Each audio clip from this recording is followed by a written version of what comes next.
Hi friends, welcome back to my channel. ఈరోజు part 5 అన్నది Telugu grammar అన్నది నేను చెప్తున్నానండి.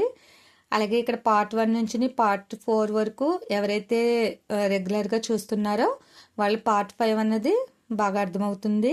అలాగే పార్ట్ 1 నుంచి పార్ట్ 4 వరకు ఎవరు చూడకుండా ఉన్నట్లయితే వాళ్ళు తప్పనిసరిగా చూడండి, మీకు యూజ్ఫుల్ అవుతుందని అనుకుంటున్నాను. కాంపిటేటివ్ ఎగ్జామ్స్కి ఇది చాలా ఉపయోగపడుతుంది. అలాగే ఇక్కడ తెలుగు పదాలు అండి. టాపిక్ వచ్చేసి తెలుగు పద నిర్మాణం. అంటే పదాలు ఎలా ఏర్పడతాయి, వాటి వెనుక ఉన్న నియమాలు మరియు ధాతువు ప్రత్యయాల కలయిక గురించి అధ్యయనం చేయడం ఇది భాషాశాస్త్రంలో ఒక ముఖ్యమైన భాగం. ఇది పదం యొక్క మూలం, ధాతువు మరియు విభక్తి ప్రత్యయాల కలయిక ద్వారా కొత్త అర్థాలను ఏర్పరుస్తుంది. ఇది పదం యొక్క మూలం, ధాతువు మరియు విభక్తి ప్రత్యయాల కలయిక ద్వారా కొత్త అర్థాలను ఏర్పరుస్తుంది. ఇక్కడ పద నిర్మాణంలోని ముఖ్య భాగాలు ధాతువు పదం యొక్క మూల రూపం. ఉదాహరణకి తిను, చదువు ఇవి ధాతువులండి. అంటే పదం యొక్క మూల రూపాన్ని ధాతువు అంటారు. అలాగే ఇక్కడ వచ్చేసి ప్రత్యయం అండి. ధాతువు చివరి చేరి అర్థాన్ని మార్చే అక్షరాలు. అంటే చివరిని చేర్చితే ఆ వచ్చే అర్థాన్ని మార్చే అక్షరాలనే ప్రత్యయం అంటారండి. ఇక్కడ ఉదాహరణకి తిను ప్లస్ డు తినుడు, చదువు ప్లస్ ఆడు చదువుతాడు. వీటిని ఏమంటారంటే ప్రత్యయాలు అంటారు.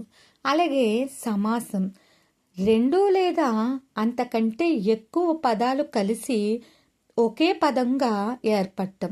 ఇప్పుడు ఇక్కడ 2 లేదా అంతకంటే ఎక్కువ పదాలు కలిసి ఇక్కడ అబ్జర్వ్ చేసారా, ఒకే పదంగా ఏర్పడటం.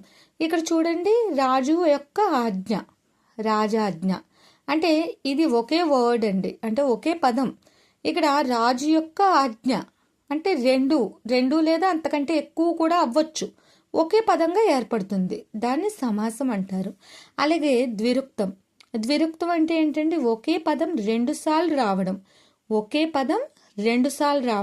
అంటే పదే పదే ఎందుకు మాట్లాడుతున్నావు, పదే ఎందుకు అలా చేస్తున్నావు అంటే వాటినే ద్విరుక్తం అంటారు. అంటే ఒకే పదం 2 సార్లు రావడాన్ని ద్విరుక్తం అంటారు. అలాగే ఇక్కడ ప్రత్యయం చేరుటకు యోగ్యమైన శబ్దమును ప్రకృతి అందురు. ప్రకృతి అంటే ఏంటండి, ప్రత్యయం చేరుటకు యోగ్యమైన శబ్దమును ప్రకృతి అందురు. ఇక్కడ తెలుగు భాషలో పదాలు ప్రధానంగా ధాతువులకు విభక్తి ప్రత్యయాలు చేరడం ద్వారా ఏర్పడతాయి. విభక్తి ప్రత్యయాలు డు, ము, వు, లు ఇవి చేరడం ద్వారా ఏర్పడతాయి. ఏంటండి, తెలుగు భాషలో పదాలు. కాబట్టి ఈ తెలుగు భాషలో ప్రధానంగా ఏర్పడాలంటే పదాలు ధాతువులకు విభక్తి ప్రత్యయాలు చేరడం ద్వారానే ఏర్పడతాయండి. కాబట్టి ఈ లెసన్ ఇక్కడితో కంప్లీట్ అయ్యిందండి. అంటే మనం ఫస్ట్ నుంచి నేర్చుకున్నట్లయితే తెలుగు పదాల నిర్మాణం నేర్చుకున్నాం, అలాగే ధాతువు నేర్చుకున్నాం, అలాగే ప్రత్యయం నేర్చుకున్నాం, సమాసం, అలాగే ద్విరుక్తం, ప్రకృతి ఇవన్నీ మనం నేర్చుకున్నాం. ఓకే ఫ్రెండ్స్, ఈ టాపిక్లో మీకు ఏమన్నా డౌట్స్ ఉంటే కనుక కామెంట్ చేయండి. అలాగే మీకు ఇంకా ఏమన్నా తెలుగు కంటెంట్ కానీ హిస్టరీ ఇలాంటివి ఏమన్నా మీకు కావాలంటే కనుక కామెంట్ చేయండి.